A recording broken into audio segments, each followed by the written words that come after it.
And I run to him, I'm like, yo, Jesus, you good? And he's like, yo, no, I need an ambulance.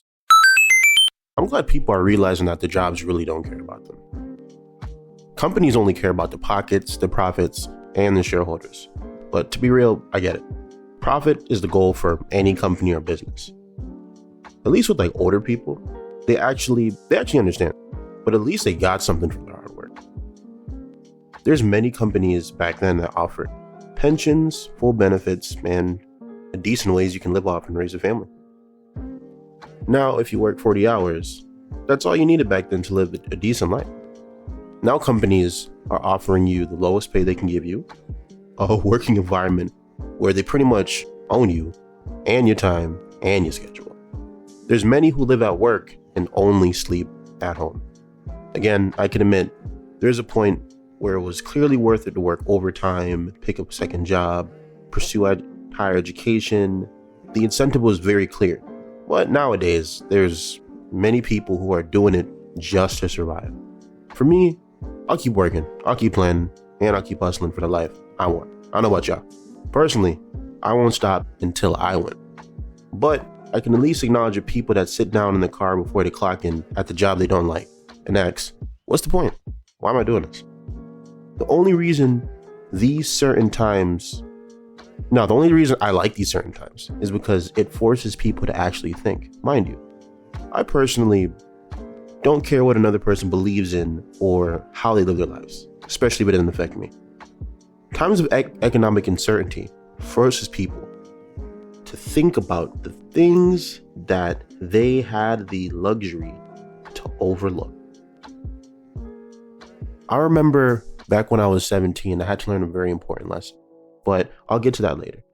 It has to do with the topic. I remember when I was 17, I worked at a grocery store, and I used to have this supervisor. We're going to call him Jesus. Jesus overall was a decent guy, hard worker, had a family, just a typical everyday man that just wanted to get by.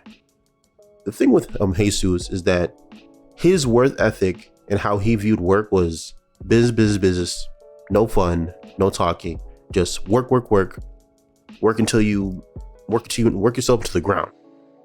And he was the type of like, all right, you know them coworkers that be like, oh, come on, man, let's stop talking, we gotta go to work. And I'm like, bro, you're not even the manager, just chill. He's like, no, we gotta work. You know, there's no talking, we got to work. I was like, bro, we're not even getting paid, like, chill. We're not even getting paid $18 back then. It was like 2017. And I'm like, work. And the thing about him is like, this man went to work 6 days a week, working like 10 hours a day. And I'm just like, dog, you barely see your family. Like, I'm not judging you, but now over time, I noticed like he was grabbing his back, he was having knee pain, he was having back pain. And there was one day me and him were actually like replacing the shelves in the store, and we were just like rearranging stuff. And he was on a ladder and he was climbing it. And I noticed he was having he was like grabbing his back. And I was like, hey, I can go up the ladder and just like set up the higher shelves. But he insisted he do it because he's a control freak and he just wanted to do it his way. So I'm like, I bet I'll hold the ladder. And while he was climbing up this like high ladder, and for context, this guy is like probably like 5'5". He's a shorter guy.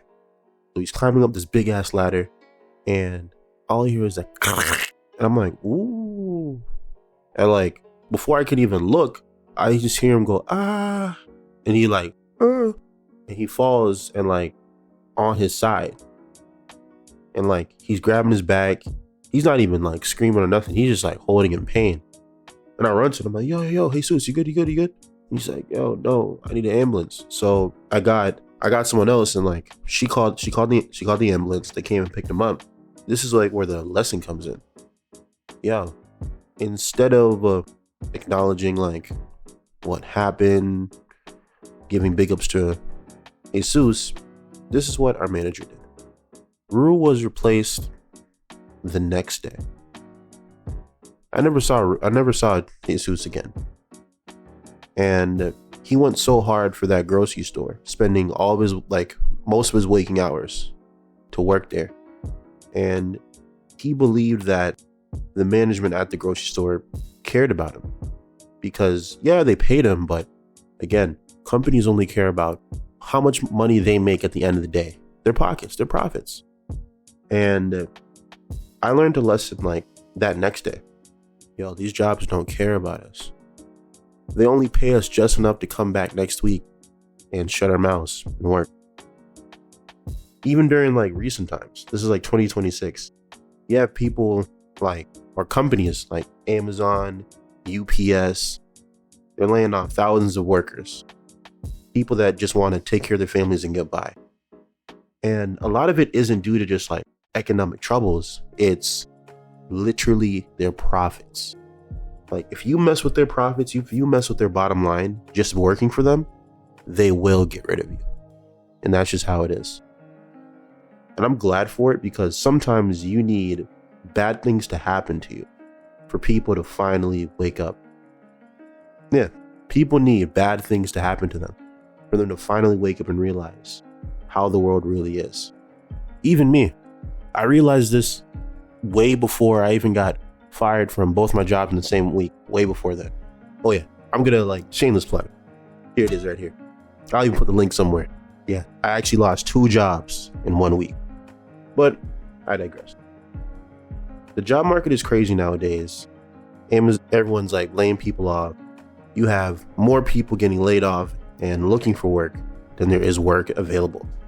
And I really feel for the recent graduates and graduates in college classes of like 2026, 2027, because yo, man, you just like us. You graduated into one of the weirdest economic times ever.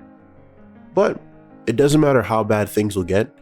There's always a way to win, and there's always a way to keep going. I'm Brandon from Let's Talk Montigo. Have a good day on purpose.